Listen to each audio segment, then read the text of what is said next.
And every once in a while I go on a retreat. That's been incredibly powerful for me. My daughter called me on one of my last IJS retreat, and it was like the one little window I was allowed to talk, and she said, she's 6.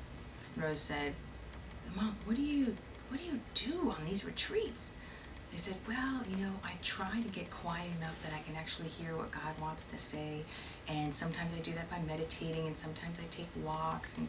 And she said, "But," I said, "Sometimes I pray, sometimes I study Torah." She said, "But don't you do that like every day, or at least don't you do that on Friday nights when you go to shul?"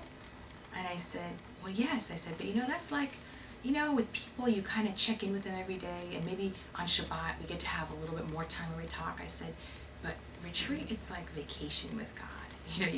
You take the long walks when you're on vacation, and you have the really big talks about what really matters in your life, and you just get in touch with that on vacation in a different way." So that was, to me, the analogy that I could try to convey to my 6-year-old. And it was, so those are parts of my spiritual practice that keep my relationship with God in a very present place in my life.